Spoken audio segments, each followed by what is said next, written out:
Oh, praise.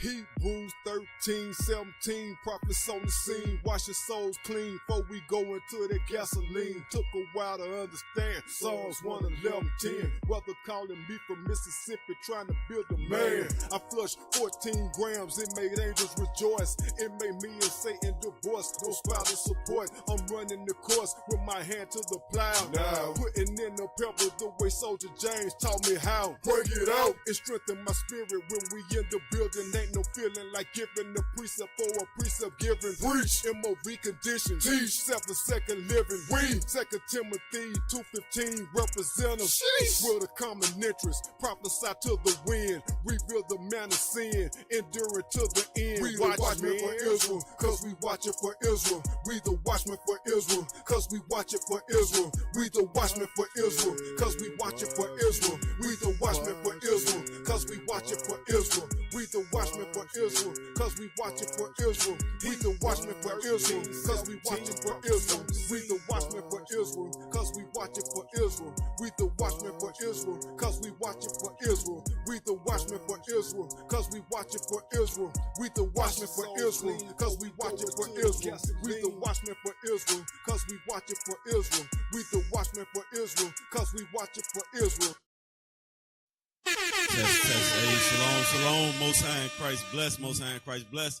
You are tuning in to another episode of the Watchman Radio. Today we are going to be dealing with brown segregation. Black and brown segregation. I might be butchering the title, but this is part 2. I'm Officer Semachiah. This is Officer Yoganan. We in this building. Brown segregation, separation of Northern Kingdom and Southern Kingdom in our communities. This is a part 2. We had a little bit more content to go through, so we're going to go through that content today.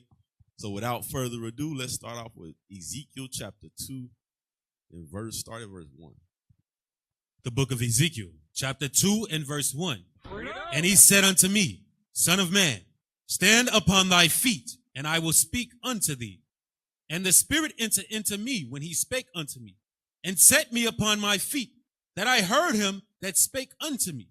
And he said unto me, Son of man, I send thee to the children of Israel, to a rebellious nation that hath rebelled against me. So this is our job. This is our job. This is why we here. This is why we set up. This is why the Most High woke us up. He woke us up. We got ourselves. We getting ourselves right. And now we are coming back to our people to show them. We are the watchmen. And he told us to go back to the children of Israel. Read. They and their fathers have transgressed against me. And we here to let you know, you and your fathers have transgressed against the Lord.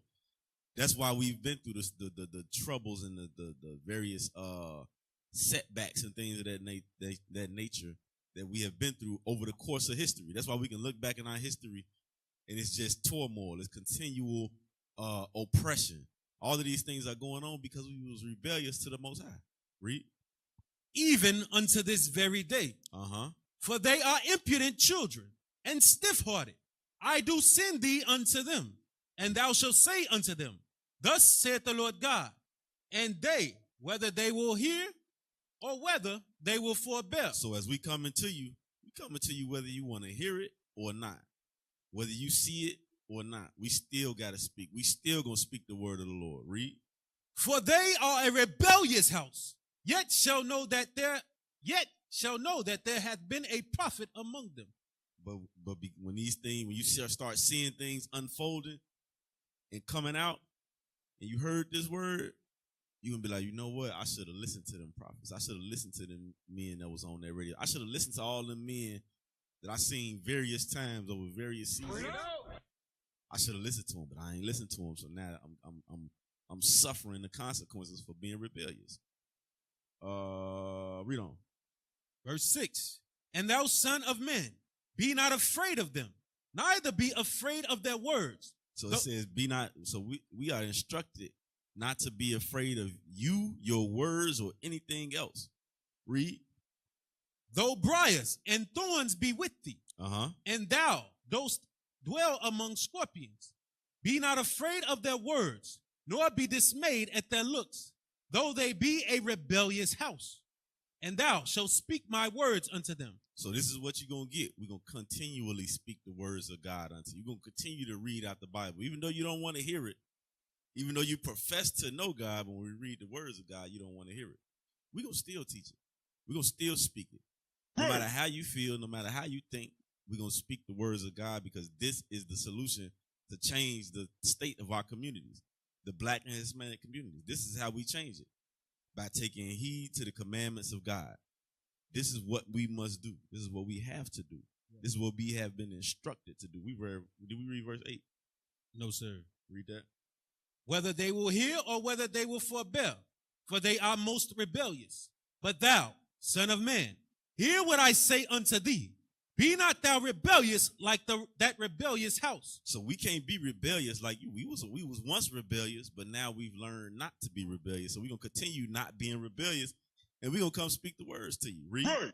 Open thy mouth and eat that I give thee. So that open thy mouth and eat that I give thee is us continually studying this Bible so that we can go out and teach our people. We can go out and raise up the nation of Israel like we were instructed to do.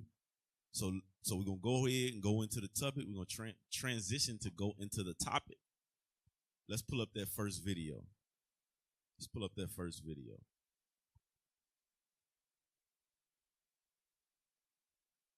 And you know what?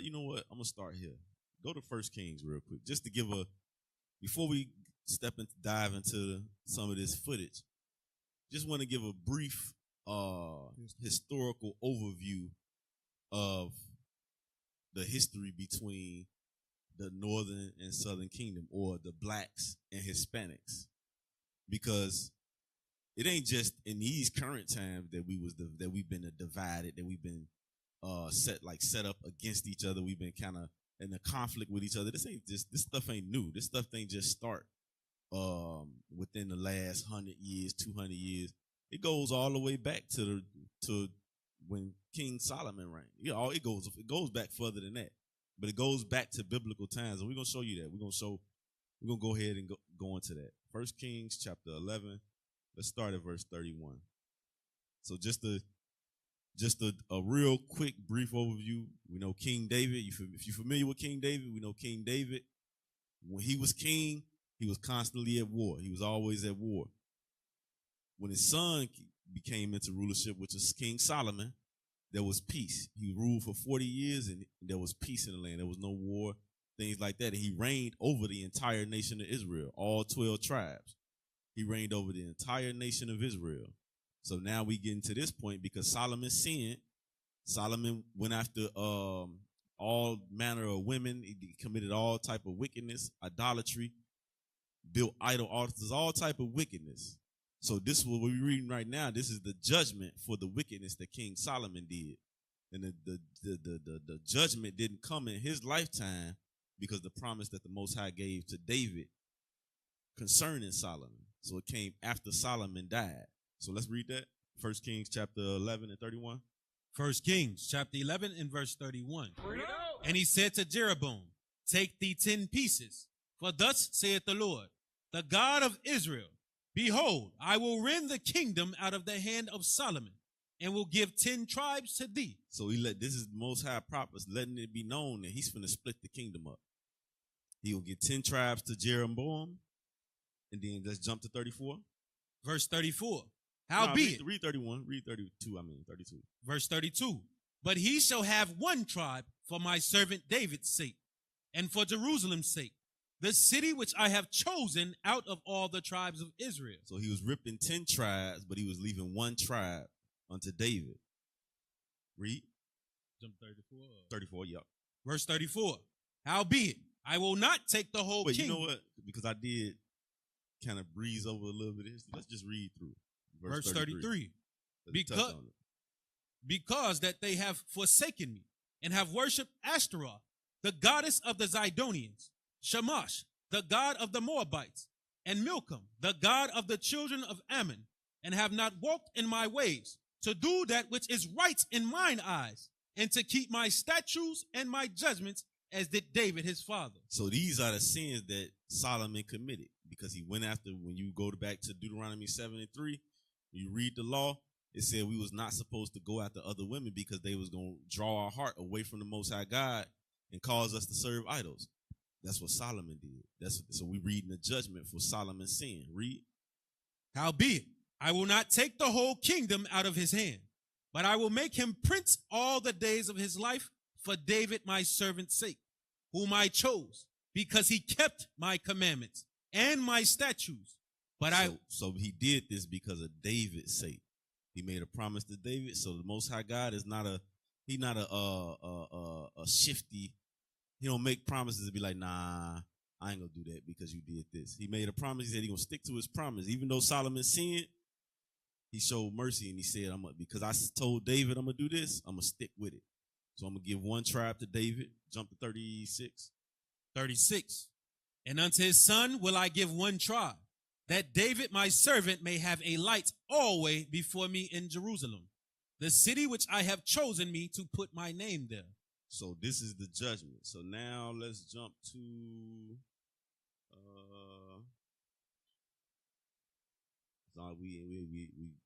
we don't have the time to read through all of it. Now let's jump over to 12 and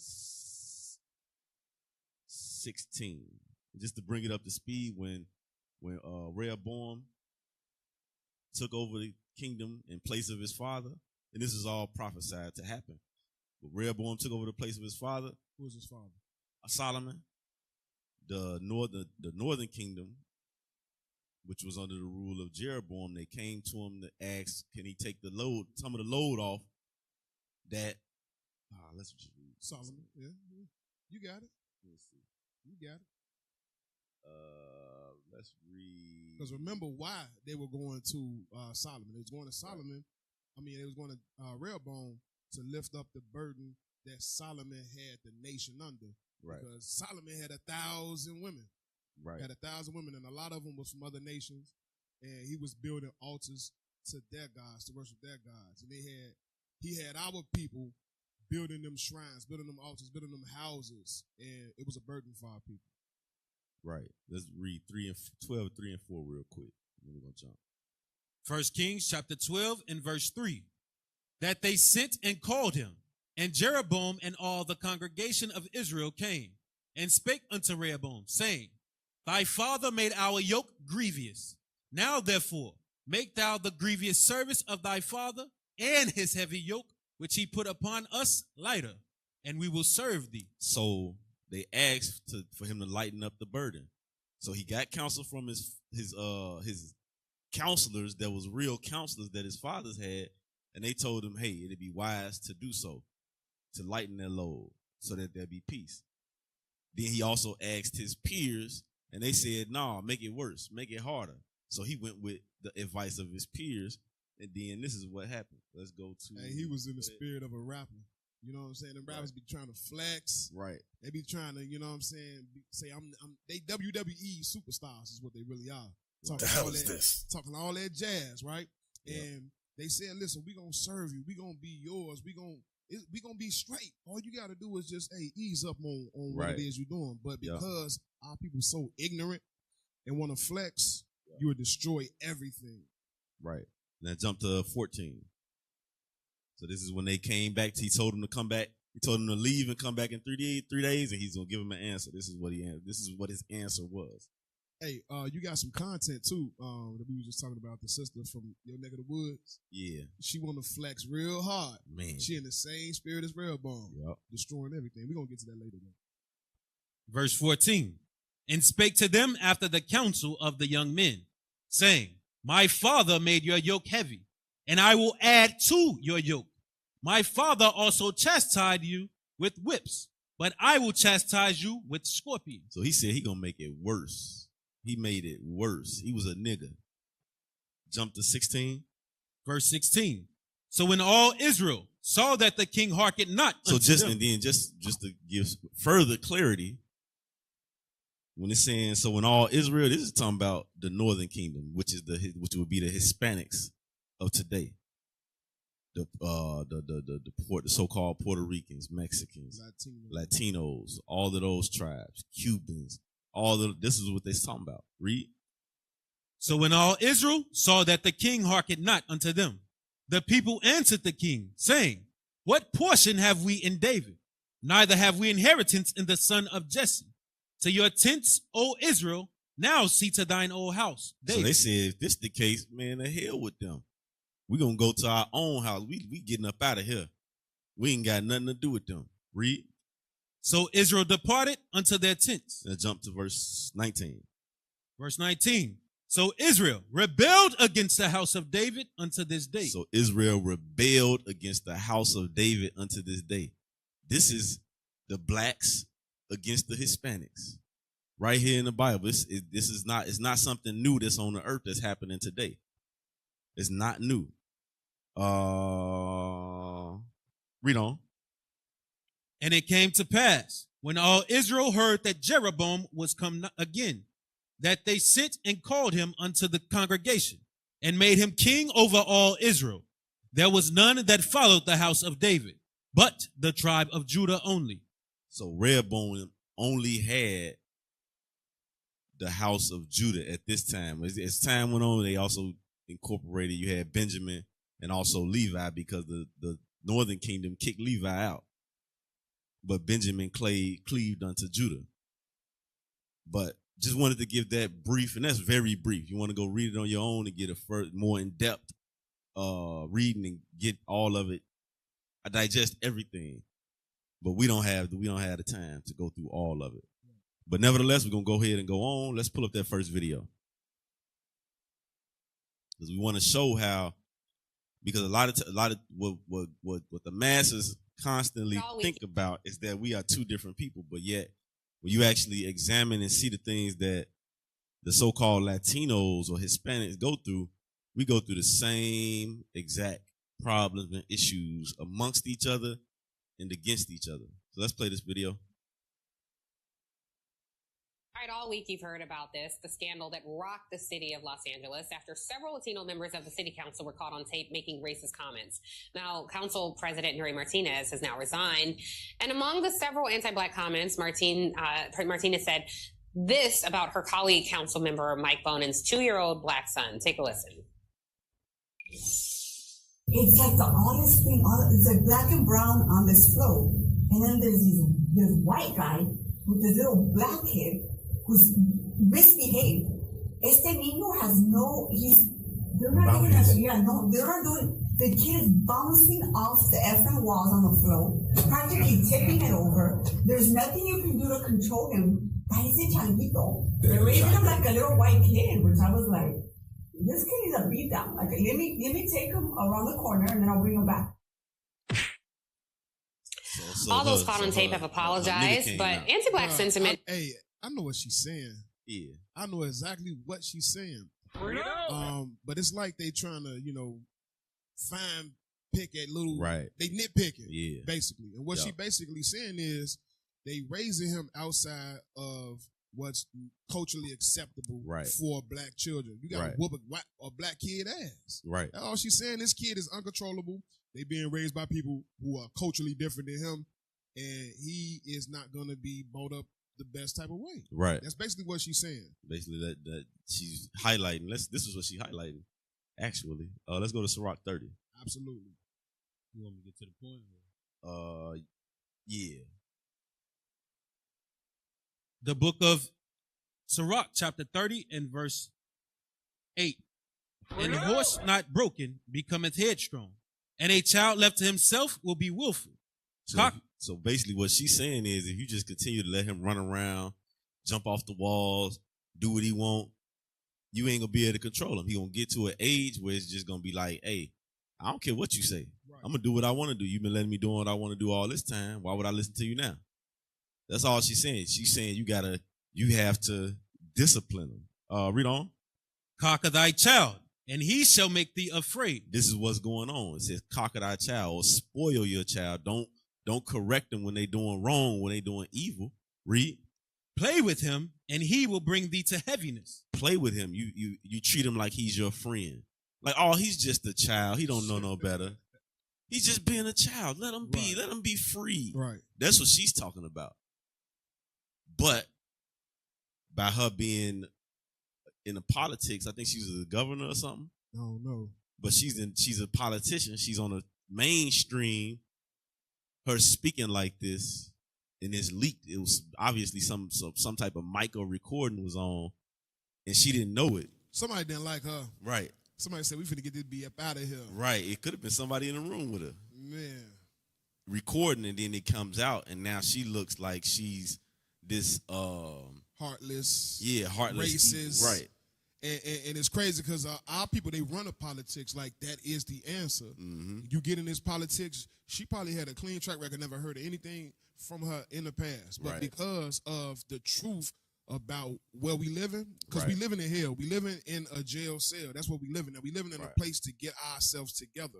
We can't, like the Willie Lynch letter, they said you could give them the most deplorable conditions, and all they're going to do is ask you for provisions to make the conditions better. No, we have to learn that what we living at is hell. Right. There's really nothing we can do but abide by what the Lord says do. Right. And they don't like this sister. Yep. She failed to realize that she is in an arena where you can even be just casually talking to a person you call your friend. Right. And they'll set your goof ass up. Yep. You ain't got to worry about that here. You know what I'm saying? Get a flyer. You know what I'm saying? Come and check us out. You know what I mean? And put your brain to use here. There's a lot of things we can do with a person who is a go-getter. This sister's a go-getter. You know what I mean? We can really utilize that to help push this word of God. Our people just got to learn what side to fight on. That's it. You're not fixing this system. There's nothing you could do to make this system better for us. All you can do or hope to do is learn the commandments of God and let the Lord fight your battles for you. Yep, because a lot of times they get in them positions, and initially they have the thought process, I want to help my people. But then they get in that position, they find out that, nah, you're going to do what I tell you to do. Absolutely. Not what you want to do. Yep. Maybe I'll let you do a little bit here and there, but nah, you're going to do what I want you to do. You're going to follow my agenda. Absolutely. Let's play it. Was he finished reading? All those caught on dies, but anti-blacks. Go back, and go back a couple of seconds. Yeah, then just pause. We'll finish that real quick. Laugh not with him, lest thou have sorrow with him, and lest thou gnash thy teeth in the end. Give him no liberty in his youth, and weep not at his follies. Bow down his neck while he is young. It says, bow down his neck while he is young. Keep him under subjection. But in today's society, they changing things to say that the child can choose what he want to do. The child has a choice. Child rights or whatever they called it. And then with that, it just made me think about this video with his brother. And I've probably seen the video. I ain't gonna play it because it's going in a whole nother direction. But the brother was talking to, he was in the garage talking to, it was a brother that was in jail for 21 years. He got put in jail at 16. He got out at 37. And he was talking to the young brothers that was in the room. And he was telling them that if he basically was telling them that if you doing the things that get you locked up in jail, you stupid. You should be focused on your school, things like that. But what he was saying was, I done lost my train of thought. I done lost the point. Let's go ahead and read. I lost the point. You stupid if you go to jail. Goddamn it, you doing the things to go to jail. You stupid. Man, I can't believe I just lost the point. Bow down his neck while he is young, and beat him on the sides while he is a child, lest he wax stubborn and be disobedient unto thee, and so bring sorrow to thine heart. And this is what's going to happen. This is what she was addressing. That's it. So let's play that. Beat down. Like, let me take him around the corner and then I'll bring him back. Go back a little bit more.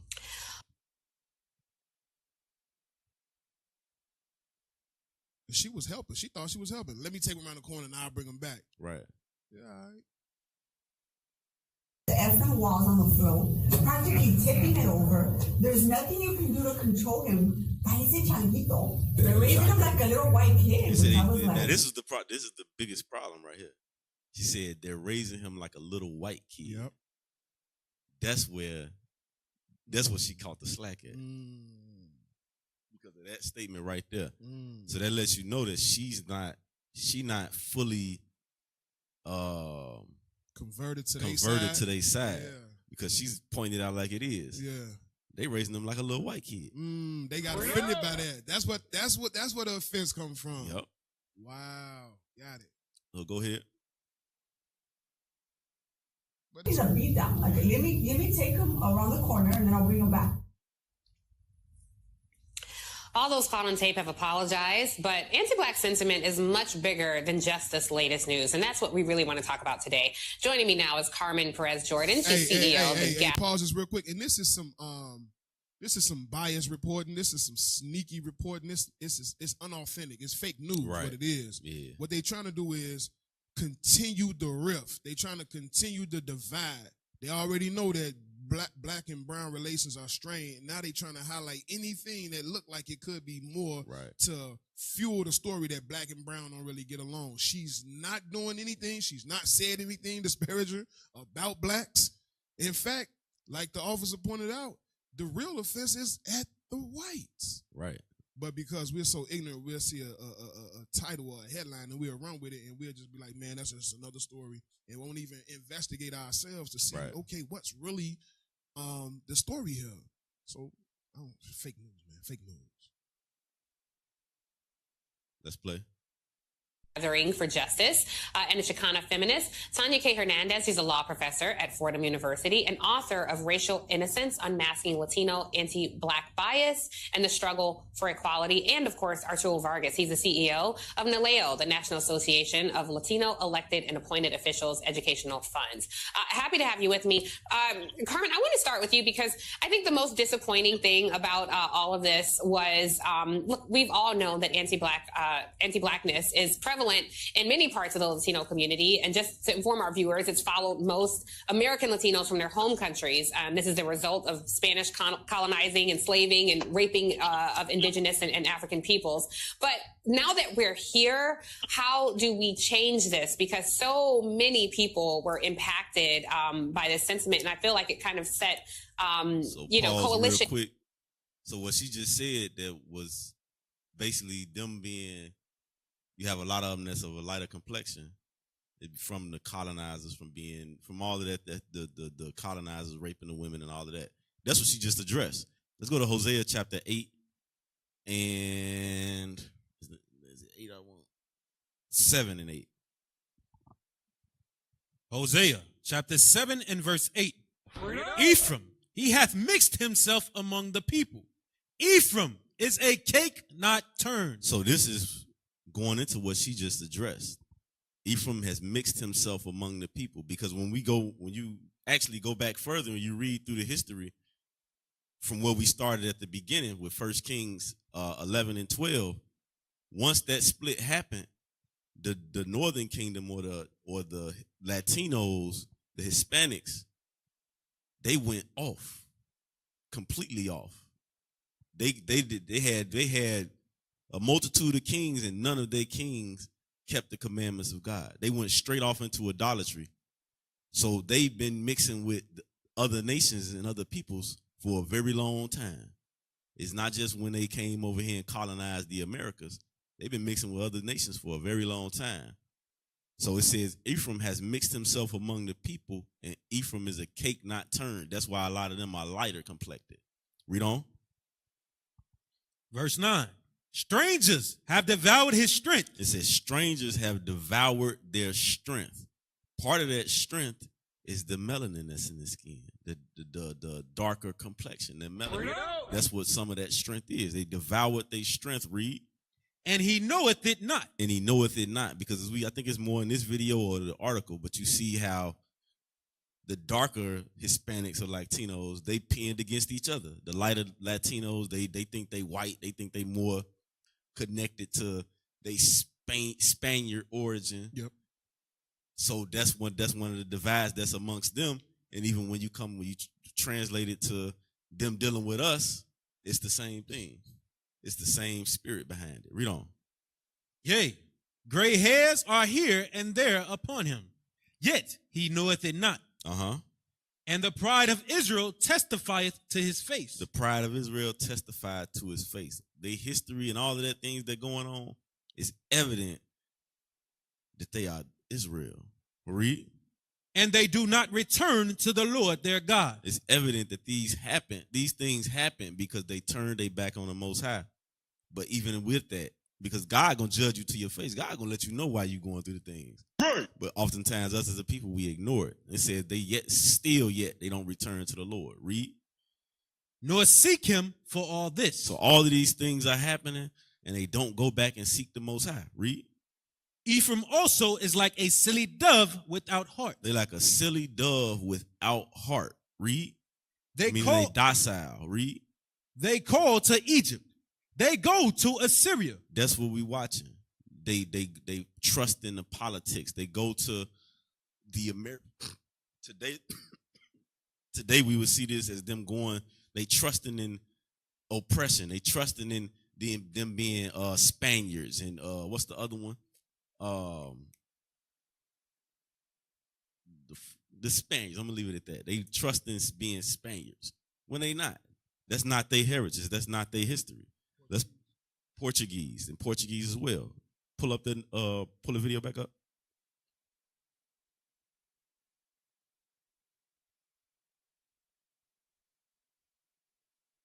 How do we change this? Because so many people were impacted by this sentiment, and I feel like it kind of set, coalition and working together back significantly. What's your take? Thank you so much, Tiffany, for having me, and especially hosting this long overdue conversation. I'm thinking y'all ain't got to take it off the screen. Y'all can just pause it. And I'm thinking that when she made that statement, because they dealing with it on the level of they both being the same people. Mm-hmm. So the person she said was white might have actually been a Latino, yeah. But he was just probably a lighter skin tone, one that think that they Spaniard. Mm-hmm. So that's what they addressing. That's really what they addressing when you watch the whole video. Go ahead.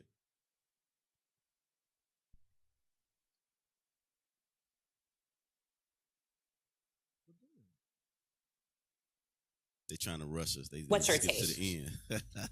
Thank you so much, Tiffany, for having me, and especially hosting this long overdue conversation.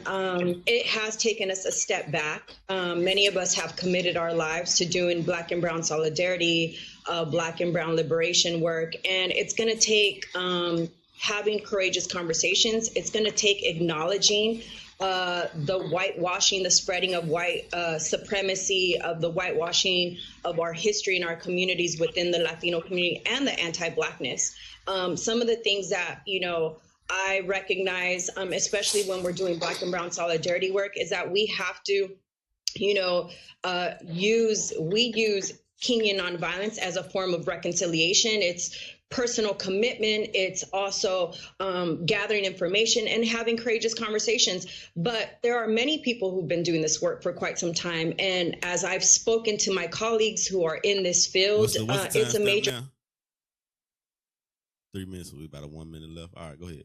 Step back, and it's a major disappointment, but we need to stop these conversations from when they begin, and that starts in our homes. Yeah, I agree. And, Tanya, I want to bring you in the conversation because, I see these things. I've heard and been in proximity to these things my entire life. I've always grown up in communities where the Latino community was very adjacent and, a lot of shared experiences. And it does tend to, the common ground here is white supremacy, because it seems like some people in the Latino community feel like if we're white adjacent, maybe we will not be subjected to the same racism and prejudice. I want to show what she just said. That goes with what we just read, where it says they call to Egypt, they go to Assyria. They trust in what we finna read, what we finna read on what she's finna read off here. They trust in them being more so white than they are Hispanic or Black or brown. They try to disconnect from being Black or brown. Go ahead, play. A great writer in The Atlantic who says, your whiteness will always be relative. She's directing this in the Latino community. You can utter as much garbage as you want about black people. You can vote Republican. You can lead the Proud Boys. You will never achieve whiteness. The gift bestowed upon Italians and the Irish isn't happening for us. So you can discriminate against black people and Afro-Latinos all you want. It won't make you white. It just makes you a racist person of color, a brown Clayton Bigsby, a fool. She just called them. All that to say is what we typically get called coon, right? and then this is showing what it says. It said you can. Or they say it said your whiteness will always be relative. You can utter as much garbage as you want about black people. You can vote Republican. You can lead the Proud Boys. We just seen that. What was that in Florida? Where the Venezuelans voted for Trump, or he had them rallying for him. Yeah. And then right after he get in office, what he doing? Iced them. He icing them. That's what they Whatever Vanilla Ice sound bite. Ice, baby. Where that's at? That's what's happening. Yeah, because they trusting in Egypt. They trusting in the Assyrians. They trusting in America. Can I get the script? Yeah, go ahead. Give me 2 Maccabees. Real quick. I'm gonna just go a couple scriptures about what they talking about right here. She called him Brown Clayton Bigsby fool. That's ain't that like a reference to Dave Chappelle with his little skit? He was a black man who was blind, who didn't know that he was black, but he was a Klan's leader. Yeah, I would have to look. Yeah. I had to look that up. You black, but you hating on your people. You blind. White power. Hey, that was hilarious. That's hilarious. Give me 4 and 16. 2 Maccabees, chapter 4 and verse 16. By reason whereof sore calamity came upon them. By reason whereof sore calamities came upon them. In reference to the so-called Latinos, sore calamities came upon them. The so-called Spaniards came to this side of the land. Raped, robbed, pillaged, exacted complete savagery on the natives. Read. For they had them to be their enemies and avengers. Enemies and who? Avengers. Enemies and avengers. They look to these people. They look to this complexion to do what?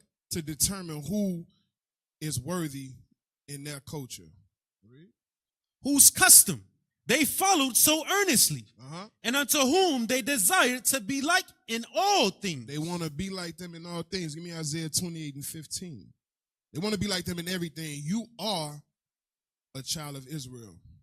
You are a being who is created with melanin. That's who you are. Right. You are more closer to us than you are to the other side.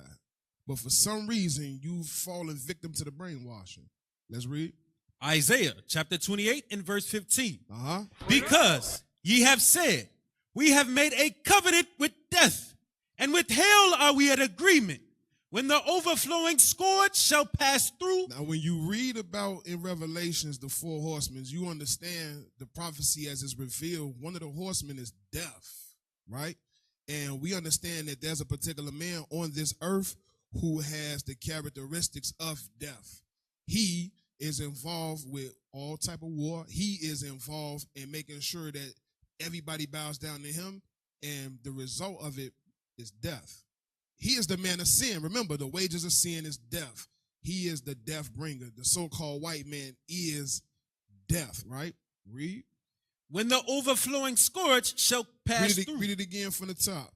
Because ye have said, we have made a covenant with death, and with hell are we at agreement. Because we made a covenant with death. We made a covenant with the white man. We want to look like our oppressors. We made a covenant with y'all. We look like y'all. We agree with y'all. We say that y'all are the superior beings. Right. We say these things and we agree, and we show you in our actions with our hatred towards our other brothers, with our hatred towards our so-called dark-skinned Latinos, our dark-skinned African Americans, Iran. Read it again. Because ye have said, we have made a covenant with death. We did what? We made a covenant with death. You made an agreement or a pact with death, read. And with hell are we at agreement. We, when the overflowing scourge shall pass through, it shall not come unto us. So, when the hard times come, it's not gonna come to us because we are in agreement with you, white man. Look out for us, white man. We're gonna vote for you. Latinos for the Trump. Look at me, puppy.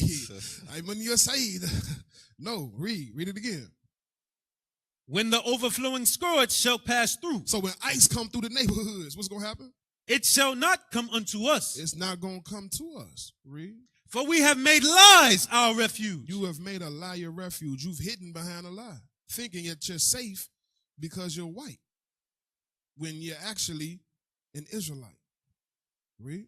And under falsehood have we hid ourselves. Give me Ecclesiastes 8 and 8.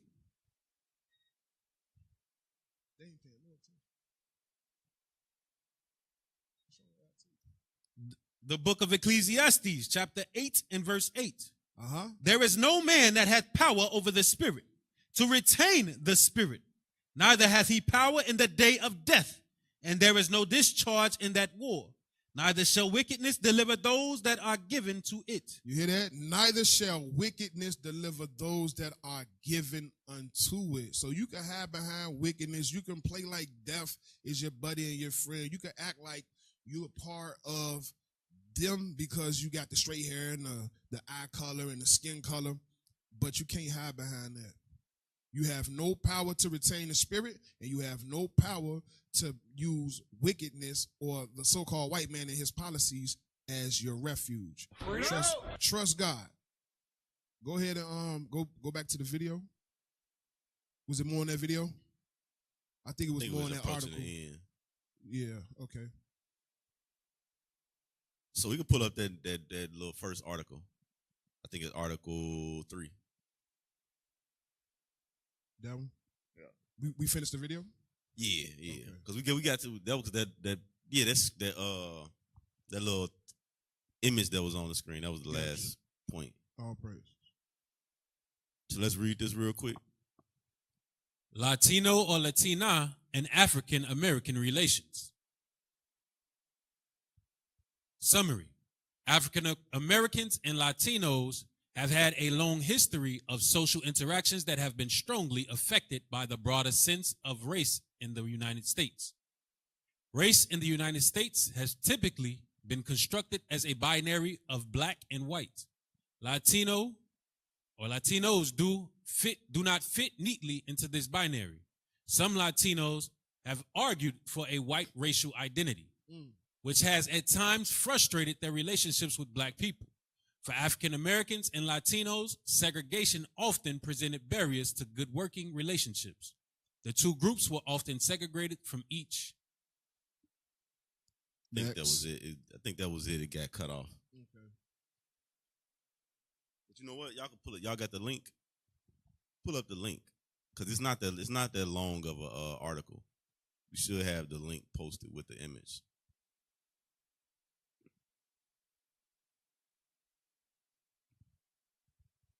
But just to touch on that is because it says it's constructed of a binary of black and white. It's always a separation of white and black. Yeah. And here in today's society, white is coined as being the superior. Yep. So with them having that lighter skin tone, they tend to try to fall into that whiteness. Like the other video said, they try to fall into that whiteness and separate themselves from us. Like it's something different between us. Like, no, we go through the same exact issues and problems. Right? Y'all, you examine your history, y'all was hung on trees too. Y'all was sent over into Europe and on slave ships too. Right. We go through the same. Why? It's no coincidence that if you see a black community, right next door is a Hispanic community. Right. It's no coincidence. We are the same people, and they put it right in the forefront of our eyes. Let's get that in Jeremiah 50 and 33.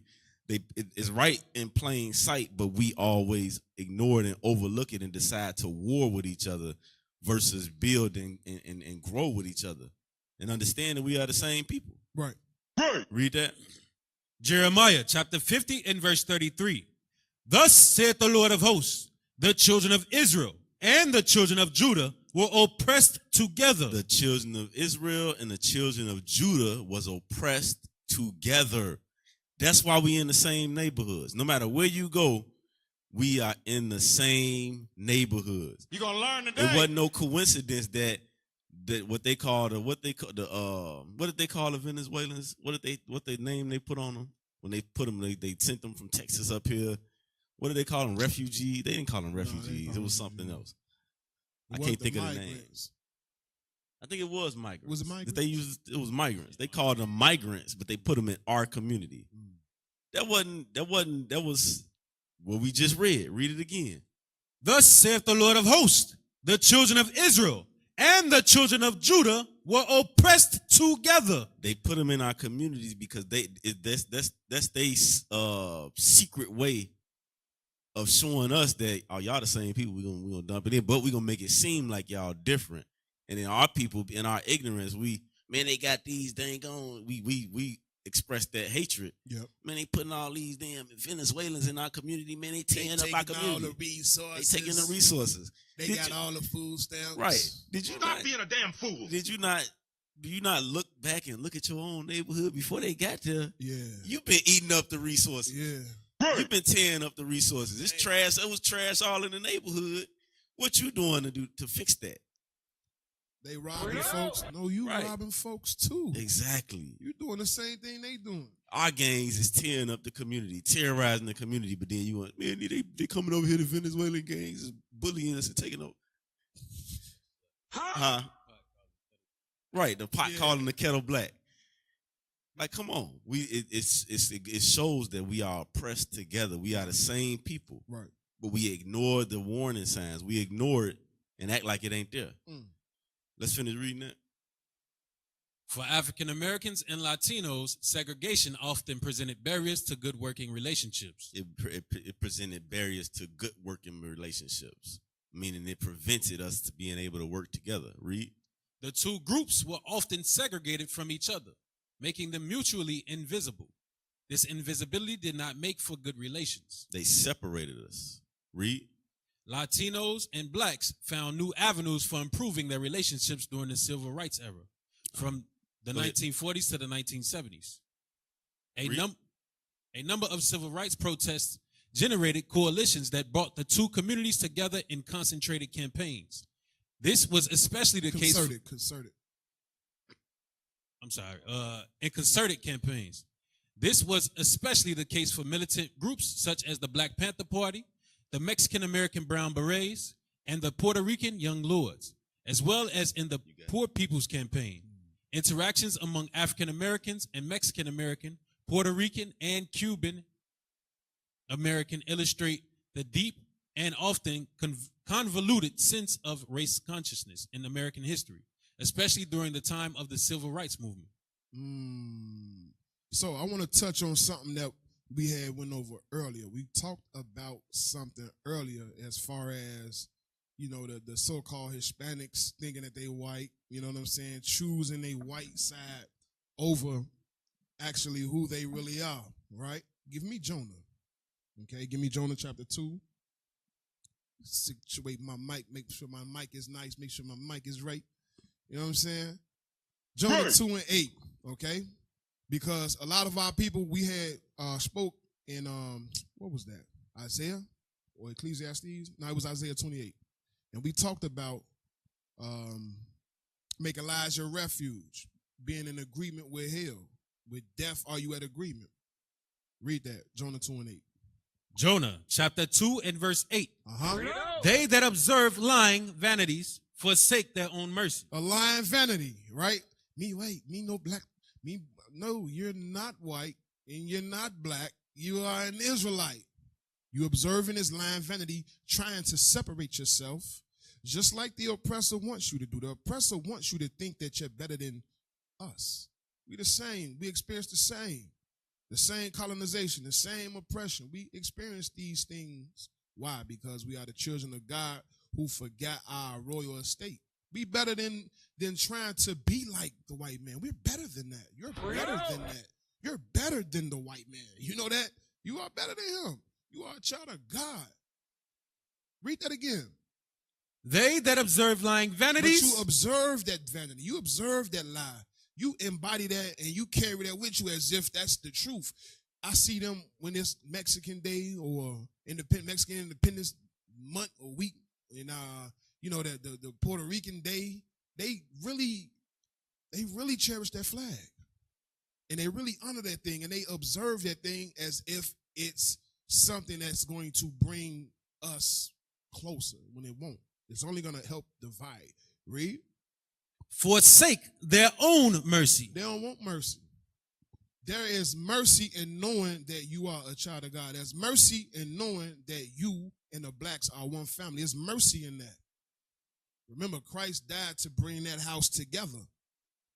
And that's the aim. That's the goal. That's what we're trying to do. We're trying to show the people, look, we all got the same fights.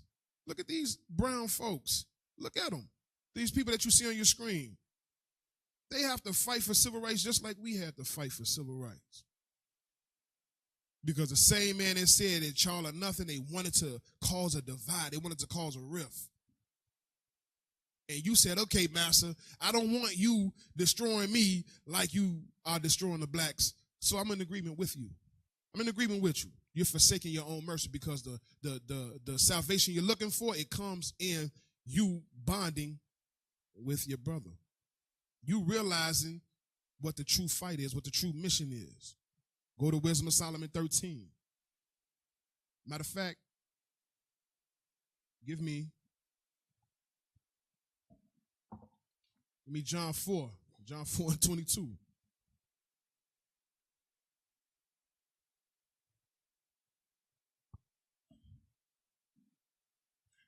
We're going to get out of here one way or the other. Either with you or without you. It's a lot of them. If you look at this picture, it's some brown folks in that picture. There's some brown folks in these pictures. There's some black folks in these pictures. We going to do it whether you jump on this train or not. We want you to come. We want you on board. That's right. All right? That's why we reaching out to you. Read that. John chapter 4 and verse 22. Uh-huh. Ye worship, ye know not what. We know what we worship. For salvation is of the Jews. The same niggas that you don't want to be like. You know, it's going to be a lot of weeping when the Lord cracked the sky. And it's going to be a lot of you so-called Latinos, a lot of you so-called Hispanics being like, I didn't know, papi, I didn't know Christ was black. Jesus Cristo es blanco, no es. Yeah. You thought he was white, he not white. Was that it? Read verse 23. No.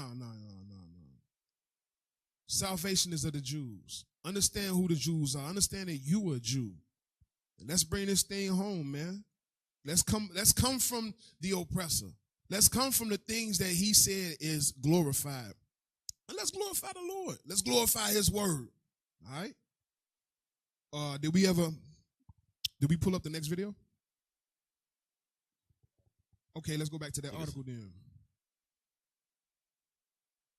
It was a brief one. I think did we finish it? Yeah, we finished it. Yep. So it should be another. What's the next one?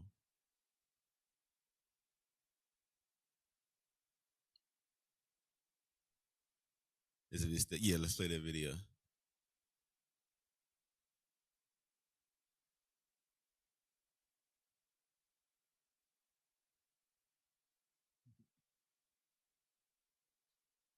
You have to be We're not gonna play this whole video. You have to perfect the race. Oh, your hair, like, qué pelo malo. Ay, para ser una negra eres bastante linda. Oye, pero qué negra fina. That's what it's like. As an Afro-Latino, I've experienced all forms of racism. I've experienced racism that is very covert and passive. Cuando uno va a solicitar trabajo, una de las cosas que te miran es el pelo.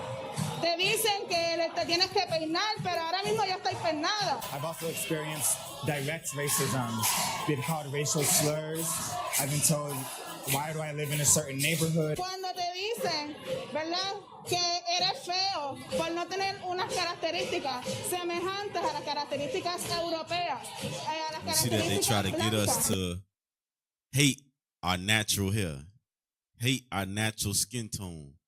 They try to get us to hate all these things because they have made European or white to be more superior. And that's what, and this is Puerto Rico. I think it's some more where it's in Mexico as well on this video, but they try to push the narrative of even when you go get a job, what they make us they make us. I was talking to, I think yesterday when we was at the Swap. at the swap. It was a brother there. He was saying that he was working at a job and he got a promotion, but he had a fro. He had a fro, and then he didn't have a full beard, but he had a mustache and a little goatee. Yeah. And he said for him to be able to take the position, they told him he had to cut his hair. They told him he had to cut his hair and he can only have a mustache. Huh? He quit. He actually didn't take it. He said he didn't take it. He said he wasn't doing it because that's integrity, right? So they look down on our natural hair. They try to make us look down on our own natural hair, and that's why we grew up calling our hair. We used to say nappy hair. You got BB. What we used to say? BB shots and roasted knots. They everything is all these negative terms and negative connotations towards our hair. When we got the hair of God, but they make us hate it, and now we looking at these images of Caesar Borgia, and we want to look like them. That's why our sisters be putting perm in their head, and it weaves, and all of these things are detrimental to your body because you putting chemicals on your body, and that's a whole nother lesson. But whatever you put on your body, it goes into your bloodstream. Because that's another level. We're not gonna go there. But let's pull up the video. But there was videos that they showed when sisters be having their perm and stuff. It mess up their brain. If they showed this video, we ain't got time to look for the videos. I don't know if IT can pull up Miracle. But doing all of that damages their brain because it goes into your brain cells and it's going directly to your brain. Your brain processes thoughts, processes information. Your brain is one of the most important organs in your body. From your brain comes the central nervous system. All our movements, everything we do comes from the brain. Absolutely. So our sisters getting perms and all of that stuff, and it's going directly right there to the brain. It ain't got to go through the bloodstream, go down to you. It's right there. Can I get the script? Go ahead. Give me Ezekiel 16-14. Because they looking at the oppressor's image as if that's the godly standard. But let's see what the Lord said about a godly standard or beauty. Go ahead when you read. Ezekiel chapter 16 and verse 14. And thy renown went forth among the heathen for thy beauty. For it was perfect through my comeliness. Through whose comeliness? Through my comeliness. This is the Lord talking to the children of Israel through the prophet Ezekiel, telling you, listen, you was beautiful. That's right. The way the nations know you is because of your beauty. And where did you get that beauty from, the Lord said? He said, you got it from my comeliness. You so-called blacks, you Latinos, you Hispanics, listen, your beauty with the curly hair that nobody likes, guess where it came from? It came from the Lord. Read. Which I had put upon thee, saith the Lord God. So when you say, I don't like my curly hair, you saying, God, I don't like your curly hair. You know who you sound like? You sound like the oppressor. That's the oppressor's words. That's his thoughts. That's his sentiments. You got the devil on you. You got the devil on you. He don't like the Lord. He don't like his image. Why? Because the Lord didn't put that image upon him. He's jealous of you. Right. And he'll make you think that the way you are is preventing you from advancing in life. Oh, you can't have this position because your hair. No, I'm not doing that. I'm not cutting my hair. I'm not perming my hair. You understand that? We got to learn to instill what is real into our children, or they're going to continue to grow up with these complexes. Let them know that their hair, play that, let them know that hair is beautiful. Yeah, better image. Yeah, let's get some better images. That image kind of blurry. HD images. We talking about some beautiful hair. We don't want no blurry images. Yeah. Let's get some better images. But you get the idea.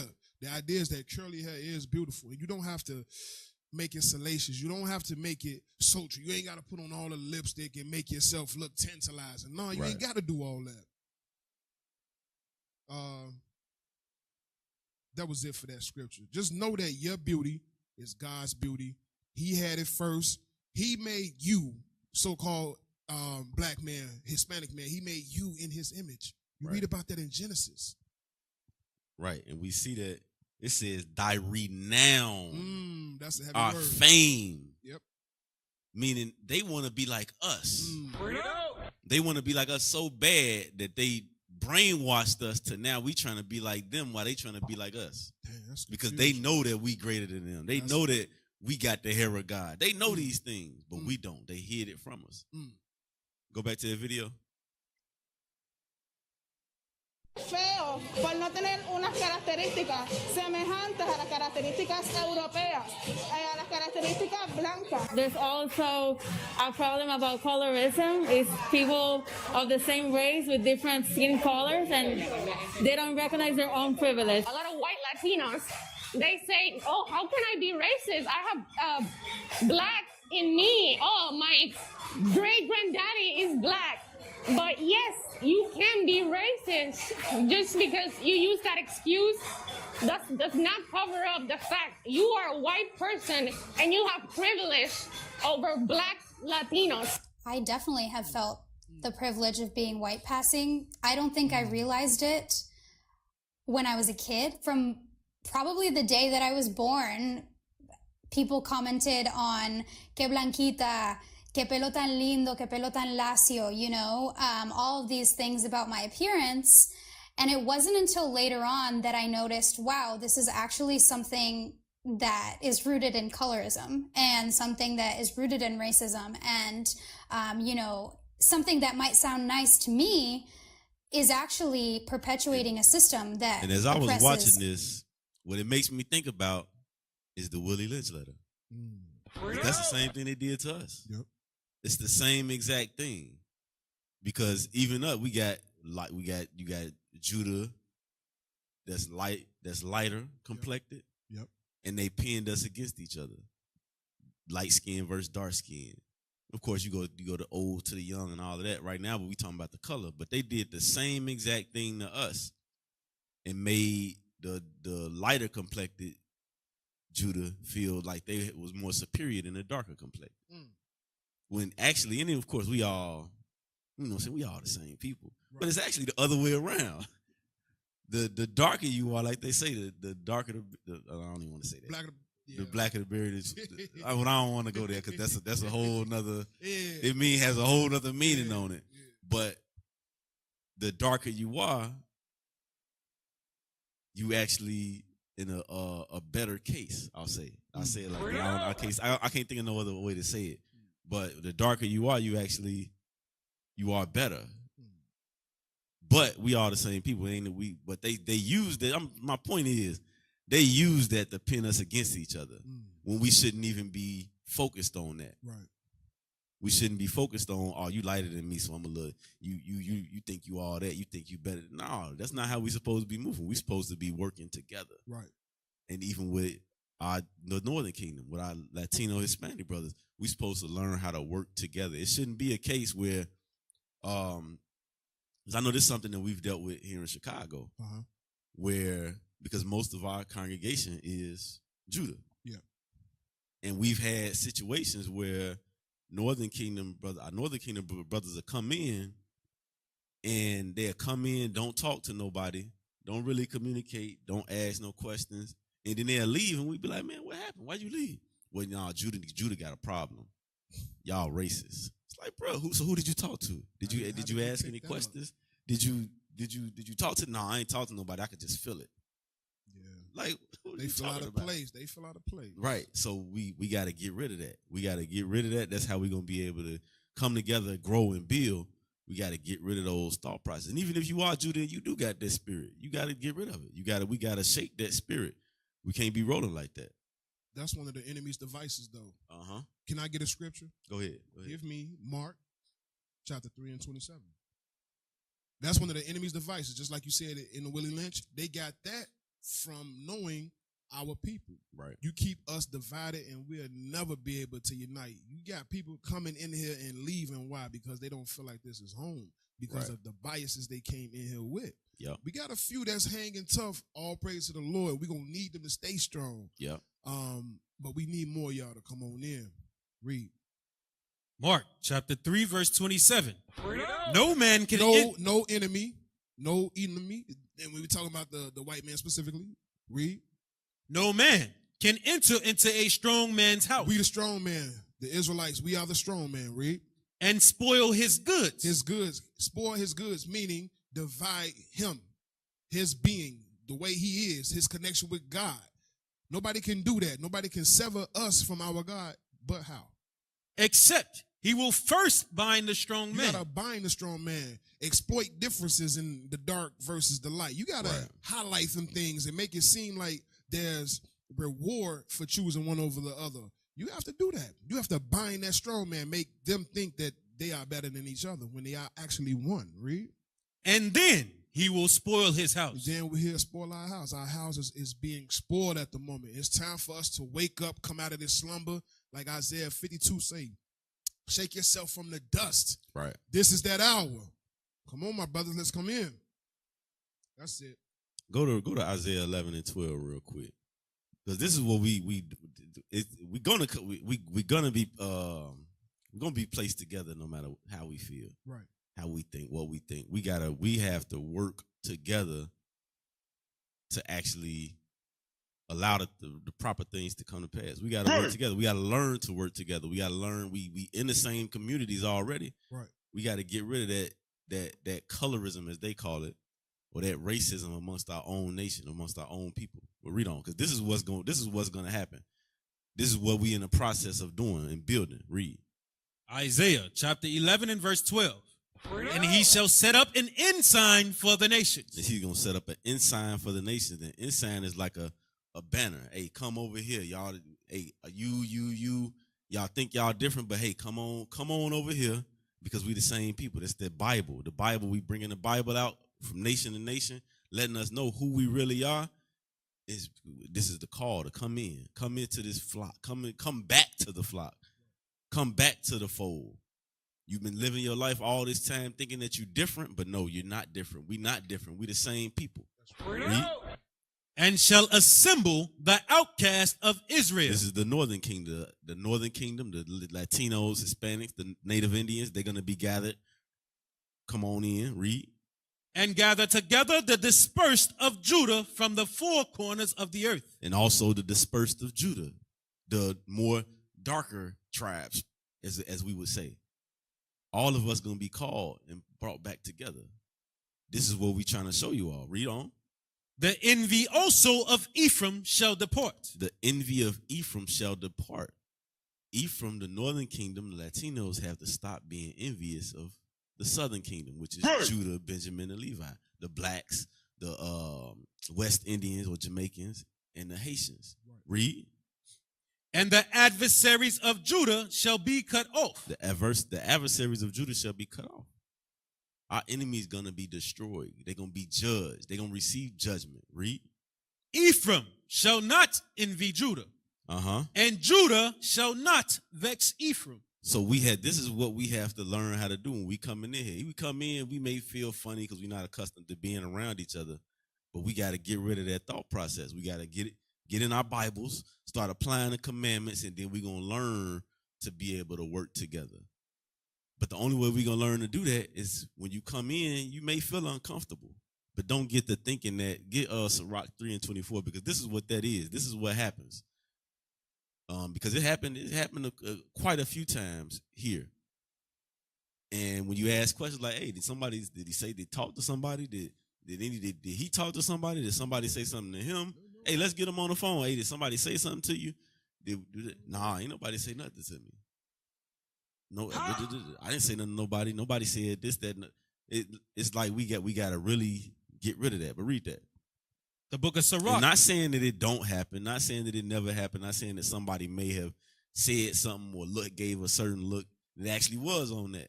But the thing is, you have to bring it to the leaders so that we can address it, so that it don't become an ongoing issue, so that the body can grow. But read on. Sirach chapter 3 and verse 24. For many are deceived by their own vain opinion. A lot of times we come into the truth, we have a vain opinion because we bring it into the truth, that vain opinion, that vain thought from the world, that divide and conquer that we learned from the world. Oh, we not the same people. We at war with them. Right. Like, no, we got to shake that when we come up in here because your own vain opinion, read. And an evil suspicion. Evil suspicion. You think somebody's out to get you. You think somebody hates you. You think that Judah got a problem. Judah got a hatred towards me. Now, how you know that and you ain't talked to nobody? Right. That's an evil suspicion because you didn't verify you didn't determine that, you didn't search it out to see if it was an actual fact. You have a suspicion. True. Read. Hath overthrown their judgment. And because of that, your judgment was overthrown. Now what happened? You went and looked, you went back to the world and left the body. Now you're going to get sucked right back up into the world. You're not going to receive salvation. Your judgment has been thrown off because of a suspicion, an assumption that you made. And your assumption was based off of the past, your past history. We live in the city of Chicago. We understand that there's tension between the Northern Kingdom and Southern Kingdom, the blacks, Hispanics. But when we come up in here, we got to get rid of that tension. We got to talk it out. We got to ask questions and find out what the truth of the matter is. Was we done with that video? That's part of renewing your mind. Right. You know what I mean? You renewed your mind and understood that you are Israel. You got yourself to the door. Now renew your mind on who it is that you're dealing with. You're not dealing with what you're used to dealing with in the world. We're different. We're not them same guys. Right. That's gang culture. We can skip that. We could drop that video. We could drop that because they're pretty much talking about the same thing. We running out of time. I want to get to these last little couple. It's only a couple videos left. No praises. Well, the article. You can play that. You can bring up the article. Well, nah, you know what? Just go to the last video because it's saying the same thing that we've been addressing. Go to just pull up that last video.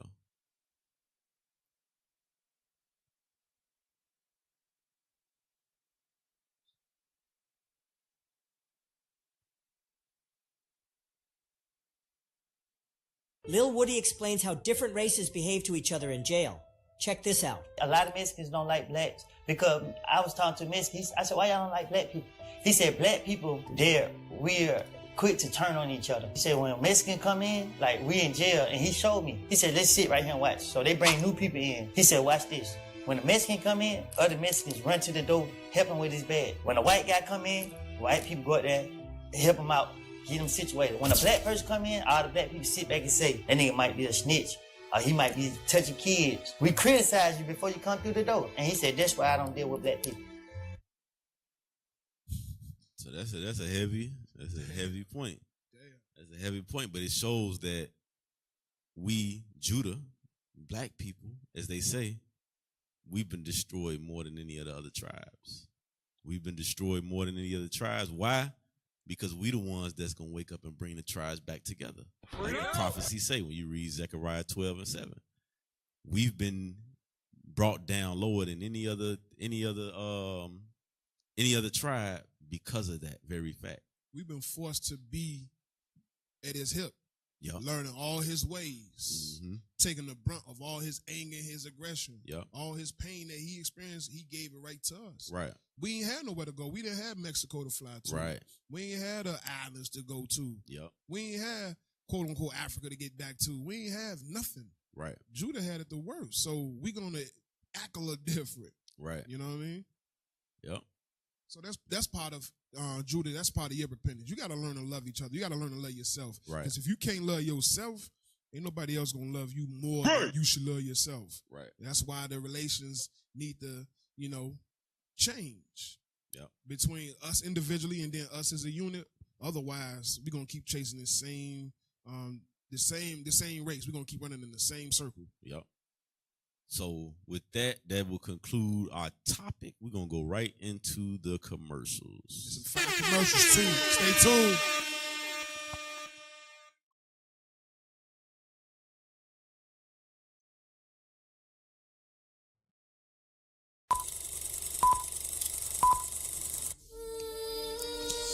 All these curses shall come upon thee and overtake thee. So curses will come upon you, Nigerians, you Liberians and Cameroon. It will come upon us. Why? For breaking God's law. But we're going to show you in the Bible just how special you are to the Most High God. What that Christ is coming again. Don't tell them, don't prove a point and tell them that he's a black man, okay, he's a white man. Hey boy, crazy that look. We don't want to see our women with that. Who's enslaving them in He said it. Because we know. That's right. He said, look, no matter where you go, you're going to be sold to your enemies. So even our people that's trying to come from Nigeria to Italy, guess what? They being sold to the enemy right now. Right. They being sold to the Arabs as we speak in Libya, Tunisia, I've seen that Mauritania, in Libya. Yeah. I've seen that occasion. So multiple times in Libya. I was sold too. You were sold? Yes. Oh my God. Oh.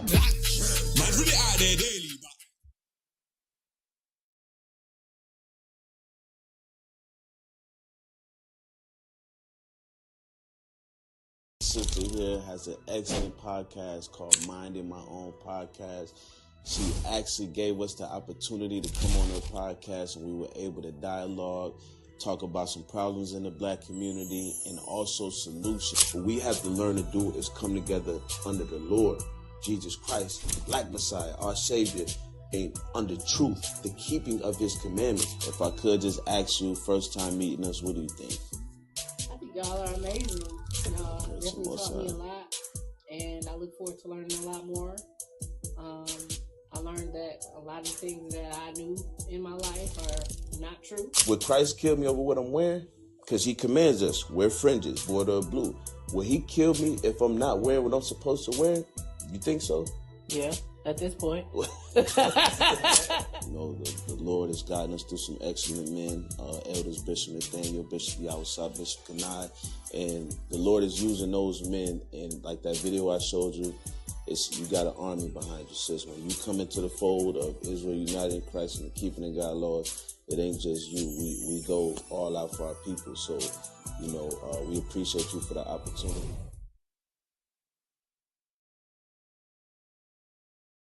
Hey, shalom, Israel, Most High in Christ. Blessings, Officer Joe with IUIC Milwaukee. All praise to the Most High. We just had an excellent date night for the couples of IUIC Milwaukee. It went well. First thing we did was hit the movie, seen a good flick, and we came over here and got some good grub.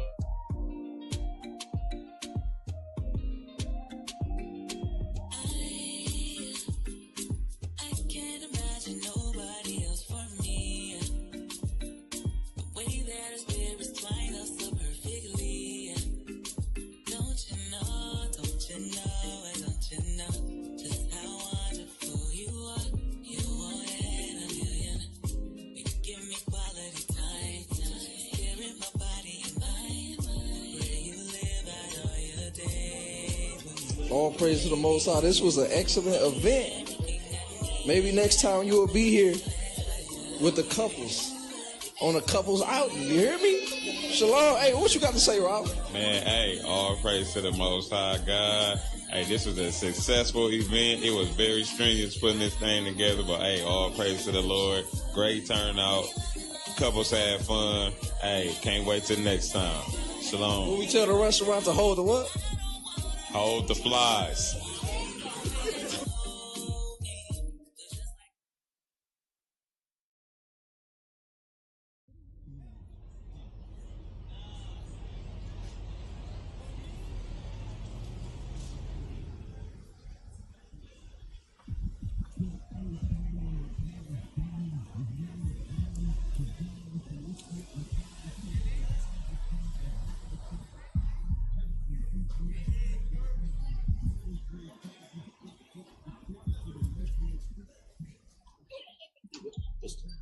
Shalom, bro. Yeah. I know. Nah, I'm working on the album right now. Everybody keeps saying that. Who? Officer Jonah?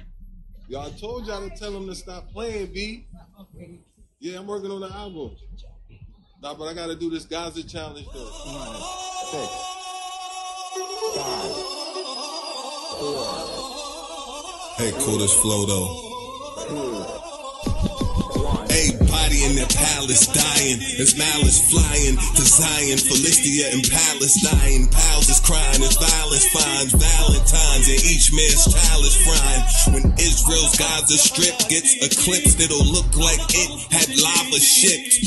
Hotter than Java sips, mamas drip as lips get ripped when plazas flip. Get ready for Jehoshaphat, where their host is slapped to their toes from explosive hats. They'll end up dismembered, smoking ash. Passed on till November when them votes was cast. Trump dumped Kamala, folks is sad. Most are glad and posted the quotes they had. MAGA is the tag, someone boast and brag. Flag NASA, daggers are roast and gag. As bombs bring fury and woe to craft. To smash Babylon spawn and her lonesome staff. Those cats with ferocious chaps, ruining coasts and maps, doing the most like smoking bats.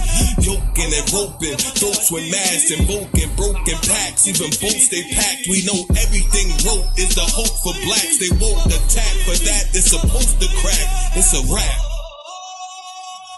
Yo, ain't nobody tell Officer Jonah to stop playing B?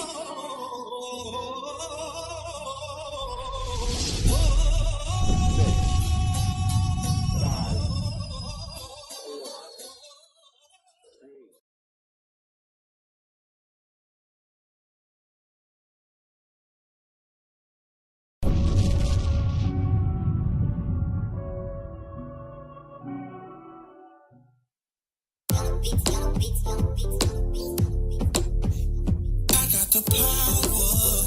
Come on. And the whole world in my hand. You want this? My hand is warm. It's happy as hell.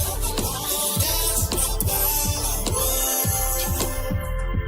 They hate on my skin. I'm black as hell. That's my power. You hate my image, 'cause I'm made. I'm made in the image of God. My hand is warm, it's happy as hell. That's my power. They hate on my skin. I'm black as hell. That's my power. Look, they hate on it. They took his image and they put a white face on it. I tell you, like Bambi, how dare you? Sheesh. We was made from the soil, but we not soil. We was made from the dirt, but we not dirt. They whitewashed the greatest image they had to. If I got cancer from the sun, I'd be mad too. I wear my melanin, I ain't got any tattoos. No ink on me, no markers. I'm light skinned, but shit, I wish I was darker. This time I'm doing it right, but no author. Keep pushing, go harder. Yeah, keep pushing, get smarter.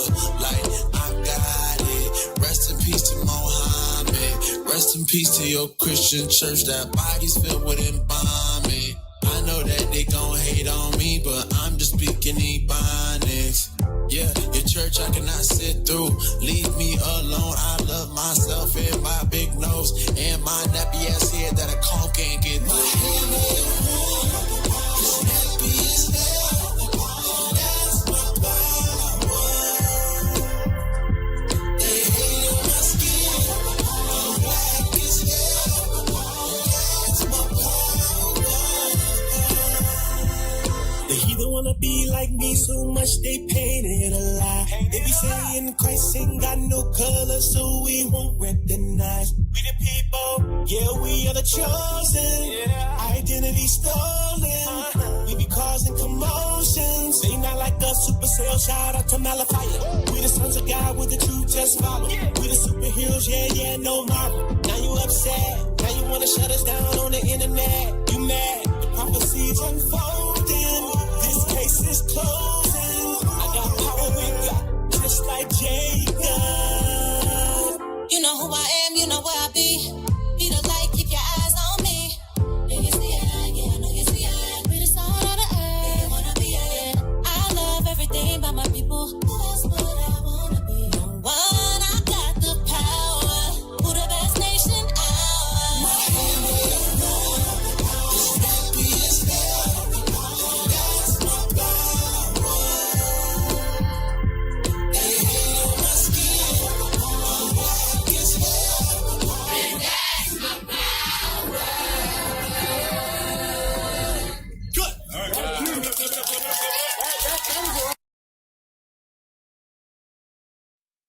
Hey, shalom, shalom, most high in Christ bless. We are back. And we're going to go right into the local news. Hey, let's read Isaiah 3 and 12 before we play this. Let's read Isaiah 3 and 12. We just came off a nice little, intermission with some good, righteous, wholesome music. What are we about to get into? Some foolishness. Okay. Some buffoonery. Some niggertry. Some powerful niggertry at work. Mm-hmm. That's some powerful niggertry. The book of Isaiah, chapter 3 and verse 12. As for my people, children are their oppressors. So we are being oppressed by children. We know that. The children are the ones that's plaguing our community. The majority of the violence that's going on is from young men and young women that's terrorizing the community, shooting all type of wickedness that's going on in our community. We terrorized by our youth. Read. And women rule over them. And women are ruling over them. Read that again. Read it again.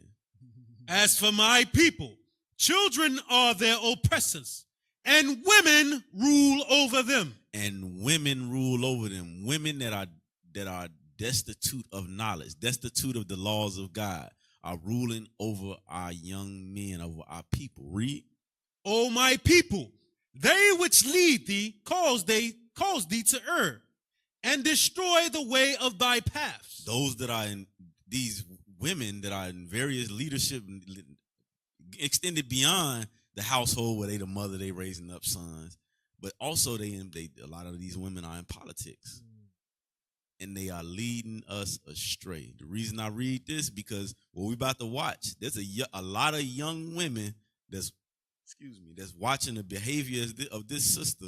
And we ain't got time to go into all the foolishness that she's doing. But a lot of our young sisters are watching this sister and looking up to her and want to pattern themselves after her. And this is foolishness. Man, this is foolishness. Let's play the video. She got another super. Y'all ready for this? Wait. Pull the picture up first. This the picture? So this is the picture. So if you don't know, I can't think of her name, but she's a mayor. Type of super mayor. She's a self-proclaimed super mayor. Put it back up. What y'all doing?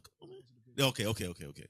She's a self-proclaimed super mayor of not Chicago, but it's a south suburb right outside of Chicago called Dalton. She's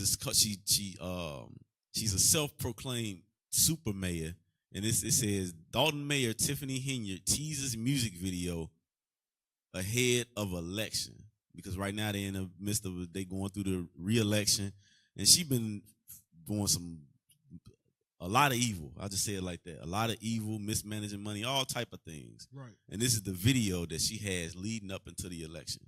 Let's play the video.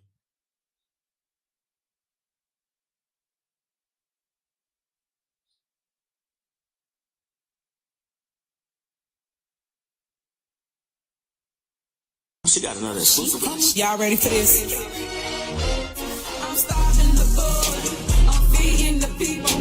They put me in office and treat me like it's illegal to feed the people. To feed the people. I gave back to communities and cleaned the streets up. I'm starving the bud. I'm feeding the people. They put me in office and treat me like it's illegal to feed the people. To feed the people. To feed my people. To feed my people. From Vegas to Chicago, I rode around in Tahoe. Well, that look like you, Papa. She said from Vegas to Chicago, riding in a Tahoe. What the hell that got to do with being a mayor over a town? Dalton is a town. I forget what it is. It's a town, city, whatever it is. How is that? Like, this is foolishness. This is why the scriptures say that the curse is going to be on us for a sign and a wonder. This is a wonder. This is a wonderful astonishment. At work here. How? You glorifying going to Vegas. From Vegas to Chicago in a Tahoe. But you a mayor. Let's pull up the next video. I just want to play that. I'm trying to look up that information about when she was being investigated for how she got off-duty cops on duty after over hours. Right, like they paying, right. She's paying like 120 hours a week. Yeah, exorbitant amount of overtime, and she's feeding the people, but she ain't really feeding the people. She just feeding a couple people that's in her circle. Right. She ain't feeding the people. Because she had a couple of videos walking through the neighborhood, passing out water. She say that's feeding the people. Yeah. When it's the people that's in the city that don't like you, that wanted you to get out of there. So how you feeding them? Yeah, she's just fighting in the little town hall meeting that they had. That's what the Lord told the prophets to do. The Lord told the prophets, if you love me, feed my sheep, feed the people, feed them with things that's needful. Right. Like we ain't put the Lord with you and your blonde hair sister. The Lord didn't put you in that position to feed the people, and that's why things are going left. Mm-hmm. That's why He read Isaiah 3. They that lead, He calls you the heir. Right. The people that's oppressing us, these children, they learning from you. Right. They learning from the example of the woman. Woman, you have to now sit down. We thank you for the role that you have played. We thank you for that because you've got us to this point. Now it's time in the spirit of the Lord for these men who are rising up. Let us do our thing. That's we right. We don't lead y'all to glory. I promise you, it's written. We will do that. We give our life for our wives. We give our life for our nation. You understand that? Now let us do what we supposed to do, and we not motivated by money. We're not motivated by them votes. We're not motivated by popularity because the things that we teach and got Christ killed. So let us do what we're doing. It's going to be better off in the end for you. So let's pull up that video. I mean, not video, but that link. So this is more local news. What happened to her? So let's can we pull up the comment? Chi-Town crime chases. It's not a video. It's just images. So we can scroll through the images, and then the comment is right there. It's on the right. Yeah. It's a long. It don't allow you to expand it. Yeah. Yeah, that's what it is. That's what we're gonna read. So let's read that real quick, and then we'll go back to the top of that. Yeah. Chi-Town crime chases. Female killed. 33-year-old Tiani Mercedes Jones has been identified by the Cook County Medical Examiner as the woman found stabbed to death yesterday. Damn. Hey, man, you good. Because I was finna say me. The Cook County Hey, y'all. Go ahead. On Thursday, February 20th, 2025, around 7 p.m., Chicago police responded to calls of a person stabbed on 71st and Eberhard. When they arrived, they found Mercedes in her apartment with stab wounds to her back, chest, and abdomen. Damn. She was rushed to U of C Hospital, where she was pronounced 0110 deceased. At around 7:50 p.m., CPD responded to calls of a child stabbed on 66th and Yale. When they arrived, they found Mercedes' 11-year-old son with several stab wounds. Well, damn. He was rushed to Comas Children's Hospital in critical condition. After CPD detectives from the 3rd and 7th District worked together and spoke with the family, they learned that Mercedes had another child who was missing. During the investigation, they also learned that Mercedes' 39-year-old boyfriend, Marcus Bosley, was responsible for her murder, the attempted murder of her 11-year-old son, and that he had also kidnapped her 8-year-old son, Tristan Gators. This sparked a nationwide Amber Alert issued by the Illinois State Police and the National Center for Missing Exploited Children, which was sent on Friday, February 21st, 2025, around 2 a.m. Hours after the Amber Alert was sent out, a 911 call from a gas station clerk on 79th and Damon came through about a child wandering around. CPD responded and found Tristan on 82nd and Damon with 3 stab wounds. Damn. He was rushed to Comas Children's Hospital in critical condition. The Amber Alert was canceled and a BOLO alert was sent out for Marcus Bosley, who is a correctional officer at the Juvenile Detention Center, YDS. On Friday, February 20th. This nigga really don't like kids, do he? Right. Damn, what's wrong with Buddy, boy? Damn. Yeah, he work at the damn boy. Hey, men weak as hell today, boy. I don't care what she did. You gonna kill a kid and her over what? Damn.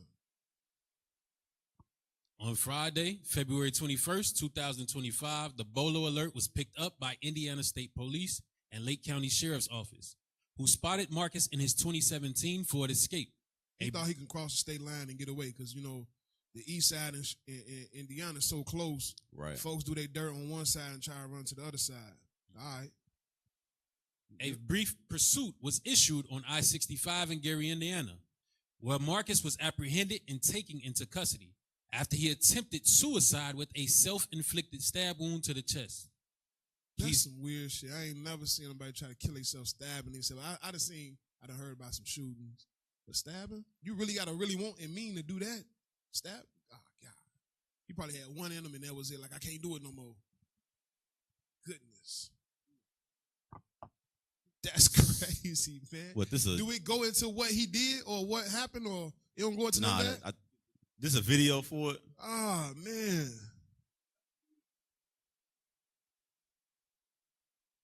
Let's play the video. So real quick, so I wanted to highlight this. Give me Hebrews 13:4 real quick, because it's things like this. Yeah. Where you know what? First get Sirach 42. Is it 42? Yeah, 42. No, it's not 42. Or is it 4? Where it says marry that daughter is a weighty matter.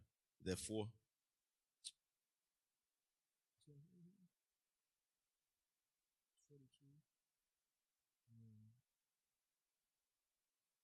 Let's read 42. Let's Hebrews 13:4. But I pulled this up because you notice this. It said this is her boyfriend. This is one of the things that goes on in our community on a regular basis, where we have boyfriend and girlfriend. And this is a sad case. But it's things like this is the solution to things like this is that we return back to God's laws, God's commandments. Because if we teach our children about marriage, we show them what it means to be married, we show them what it is to have a husband, have a wife, we avoid a lot of these things, whether it's the parents arranging the marriage. Because the parents arranging the marriage, they're going to look for a spouse for their child that got their head on tight. They're going to observe another son or another daughter, and they're going to observe their spirit. They're going to see that they actually have their head wrapped tight. Or in the case of a lot of we coming into the truth, we don't know how to. We're not familiar with that territory of arranged marriages. We'll be governed by the commandments, and we go through a proving process to where a brother and a sister prove each other to see if they actually believe in the commandments of God, and this would prevent things like this from happening. This is what us as a people, we have to return to the commandments of God. Read that, because this is a very sad situation. You have a mother that lost her life, and you have an 8-year-old and an 11-year-old that now has a traumatic experience. Right. They lost their mother, right. And not only that, they've been stabbed by a grown man. Right. Now these children, they're gonna be scarred for a very long time. They're gonna hate black men all their life. Yup. They're gonna hate black men. Go ahead. The book of Hebrews, chapter 13 and verse 4. Marriage is honorable in all, and the bed undefiled. So it says marriage is honorable in all. This is something that we have to start teaching our children from a young age and up, that marriage is honorable. It's not okay to go and lay down with any, because in this case, the sister, she had two children already, and now this is her boyfriend. Right. This is apparently more than likely not the children's father. Right. At least, I mean, I don't know if it is, but the report didn't. Right. The report didn't specify that. It just said this was a boyfriend and he kidnapped her sons. But these things can be avoided if we get married and then have children, and then this is your wife for life. This is your husband for life. Your father know his father, and Right. your father screened this child all his life. Right. Seen this boy, know if Yup. he any good or not. Right. Not some old random dude that just came into the Yeah. community. That appeared to be nice, that Right. appeared to be a good guy. We have to learn this. Get Sirach 7 and 35. 25. The book of Sirach, chapter 7 and verse 25. Marry thy daughter, and so shalt thou have performed a weighty matter, but give her to a man of understanding. This is something that we have to return to, because when a man and a woman come together in marriage, it's a weighty matter, because now they come together in marriage. If that man got mental issues, he's going to be detrimental to that sister. Right. If that sister got mental issues, she's going to be detrimental to that man. They're going to devour each other. And then it says, marry thy daughter, and so shalt thou have performed a weighty matter. Why? Because our nation is built on a solid marriage, a solid household, a solid family. Our nation is built from that. Then it says, but give her to a man of understanding. This is something that we have to be taught, and we got to instill in our children, because this is sad. Let's play the video real quick.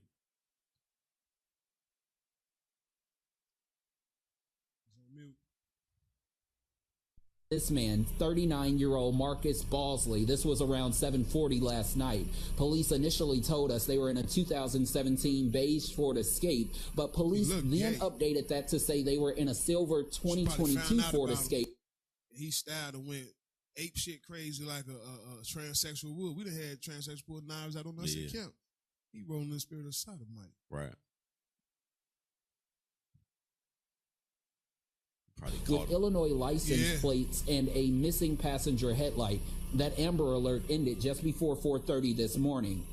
Now take a look at this surveillance video. This is the 8-year-old boy who police say was abducted. We got this video from a gas station at 79th and Damon, where he was seen inside just after 3:30 this morning, before that Amber Alert was canceled about an hour later. Again, it's unclear if he was dropped off here, but again, police tell us he is safe and unharmed an hour after this video. Now take a look at this. At that same home right here on 71st and Everhard, police say at 6:55 yesterday evening, a 33-year-old woman was stabbed multiple times. She was taken to the University of Chicago Medical Center, where she later died. Back out here live this morning, the medical examiner has identified that 33-year-old woman as Tion Jones. Neighbors tell us off camera that she lived here in this apartment building with the man who abducted that little boy. We've asked police if these incidents are connected in any way. They still have yet to confirm that information. Whoa, wait a minute. You know what? Go ahead and play it. We have a lot of questions into police, and we're also doing our own searching just to see exactly what all we are able to piece together. But of course, as soon as we know more, we'll be sure to update you all. Reporting in the Greater Grand Crossing neighborhood this morning, I'm Darius Johnson. Jackie, back to you in studio. Darius, thanks so much. Sound like you just had a revelation, bruh. Bruh. Bring No, it out. I just been what the term they use today? Do they say that I just been blown? Do they still say that? No. Adriel, they still say that? I'm listening. I'm sitting here listening to the news reporter report, and I was looking at it, but I really wasn't. It wasn't registering. Fish. I thought that was a woman reporting. Yeah, fish. I thought it was a woman reporting. Then I just looked at the screen and it connected the dots. Like, wait, this is the person that's talking, bruh. Why they had a fish report about the incident? Bruh, this is just. I don't know what. I'm gonna use one of these. I'm flabbergasted. I literally thought that there was a woman reporting. That just threw me way off. That just threw my whole, because I was listening. It did not register. Well, he wasn't on the screen, was he? He just walked in on the screen. Okay. I thought that was a woman, man. All right, next video. Actually, just go to the Black History video because we ain't got much time. So we're gonna go into the Black History segment. We got local news and Black history.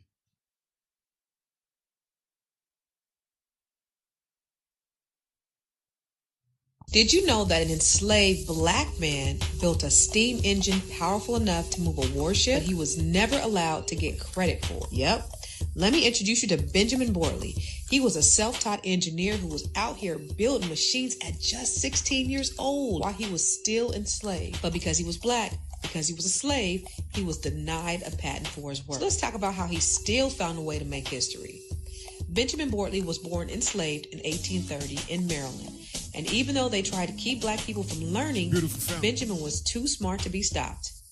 At 16 years old, he started experimenting with scrap metal, using things like a gun barrel, pewter, and steel to build his working steam engine. And guess who noticed? The U.S. Naval Academy.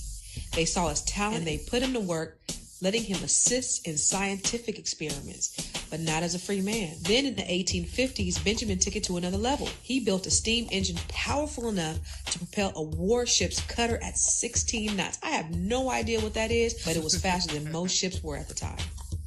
But here's the problem. Enslaved people were not allowed to hold patents. Yep, that's right. They stole that man's inventions because legally he wasn't even considered a person. So instead of getting the recognition he deserved, he was forced to sell his engine just to buy his freedom. But Benjamin didn't stop there. He took that money from his invention along with extra earnings from his work, and in 1859 he bought his freedom for around $1,000.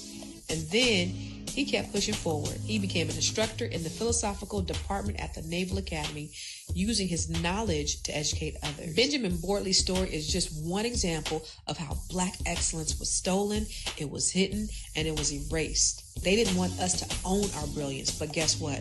We built it anyway. They didn't want us to hold patents, but guess what? We invented anyway. And today, we are still reclaiming our history because they can't erase the truth. Now, if this story blew your mind, drop a black fist in the comments. And if you already knew about Benjamin Bortley, tag somebody who needs to hear this. Because black history isn't just the past, it's the foundation of the future. And let's make sure we keep telling our stories. So that is our Black History fact. Yeah, I ain't never heard of him. Yeah, I ain't never heard of him either. It's inspiring, though, because the Lord said the earth is given into the hand of the wicked. But even here, while the earth is given into the hand of the wicked, we still got to make a way for ourselves. Right. Don't give up just because situations is dire. You feel like you don't see no hope in what it is that you're doing. Continue pushing. It's all for a greater purpose, right? It's for a greater purpose to ensure that we get back to where we belong. You might not benefit in your lifetime, but look out for those that come after you. That's that love we need to learn how to share one to another.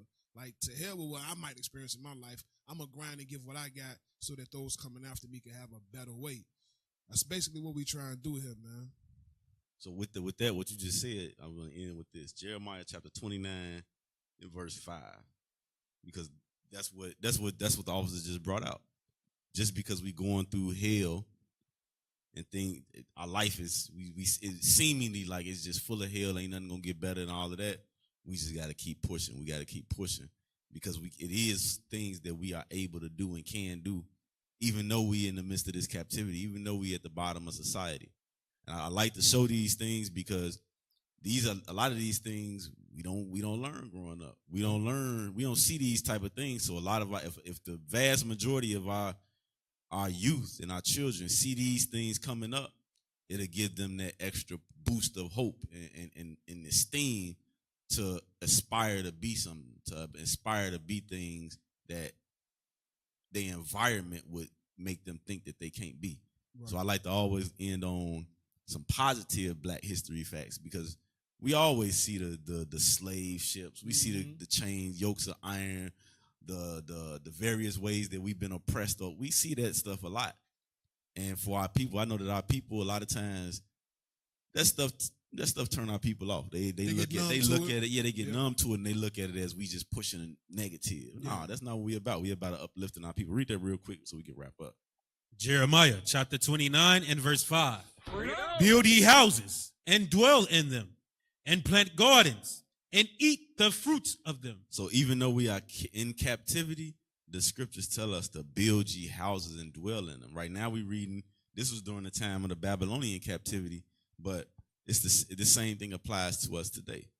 Build ye houses and dwell in them, read. Take ye wives, and beget sons and daughters, and take wives for your sons, and give your daughters to husbands, that they may bear sons and daughters, that ye may be increased there, and not diminished. So we may be increased here and not diminished. That's what we just witnessed. He had a skill, he had a desire, and he let nothing deter him from doing it. He just kept pressing. Even though he was oppressed, even though the odds was against him, he still pressed through and made a way for his family. So that's why I like showing these things, because it's uplifting. Hell, it's uplifting to me.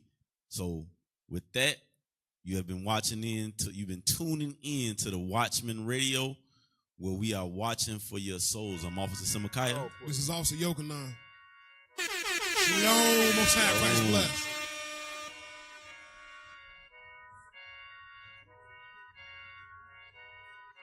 Hebrews 13:17, prophets on the scene. Wash your souls clean before we go into the gasoline. Took a while to understand. Psalms 1.